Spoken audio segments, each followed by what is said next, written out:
The Discourses of Epictetus, Book 1, Chapter 20, about reason, how it contemplates itself. Every art and faculty contemplates certain things especially. When then it is itself of the same kind with the objects which it contemplates, it must of necessity contemplate itself also, but when it is of an unlike kind, it cannot contemplate itself. For instance, the shoemaker's art is employed on skins, but itself is entirely distinct from the material of skins. For this reason, it does not contemplate itself. Again, the grammarian's art is employed about articulate speech. Is then the art also articulate speech? By no means. For this reason, it is not able to contemplate itself. Now reason, for what purpose has it been given by nature? For the right use of appearances. What is it then itself? A system of certain appearances. So by its nature it has the faculty of contemplating itself so. Again, sound sense, for the contemplation of what things does it belong to us? Good and evil, and things which are neither. What is it then itself? Good. And want of sense, what is it? Evil. Do you see then that good sense necessarily contemplates both itself and the opposite? For this reason, it is the chief and the first work of a philosopher to examine appearances, and to distinguish them, and to admit none, without examination. You see even in the matter of coin, in which our interest appears to be somewhat concerned, how we have invented an art, and how many means the assayer uses to try the value of coin, the sight, the touch, the smell, and lastly the hearing. He throws the coin down and observes the sound, and he is not content with its sounding once, but through his great attention he becomes a musician. In like manner, where we think that to be mistaken and not to be mistaken make a great difference, there we apply great attention to discovering the things which can deceive. But in the matter of our miserable ruling faculty, yawning and sleeping, we carelessly admit every appearance, for the harm is not noticed.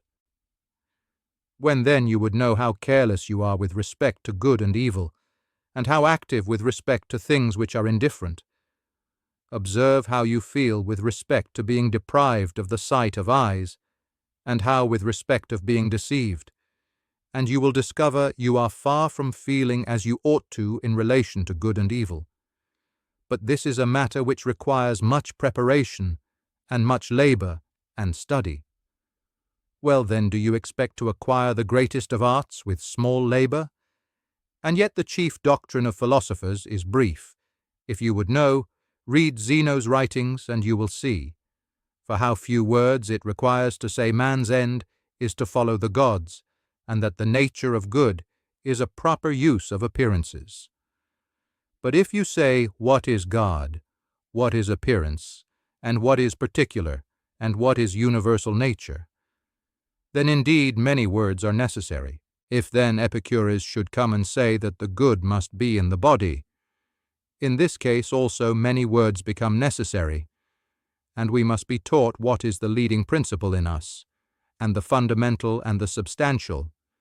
And as it is not probable that the good of a snail is in the shell, is it probable that the good of a man is in the body?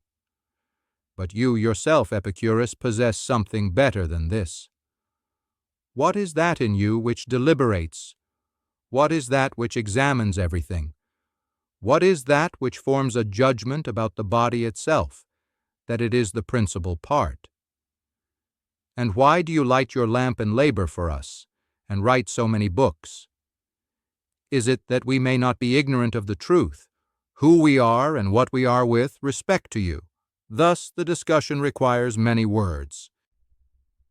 In Discourses, Book 1, Chapter 20, Epictetus explains that reason is unique among human faculties because it can reflect on itself.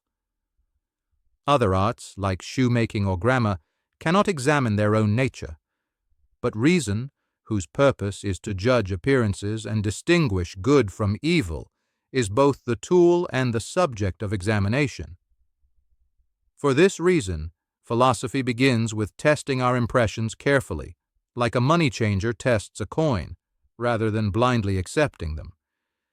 Yet people give more attention to coins than to their own judgments.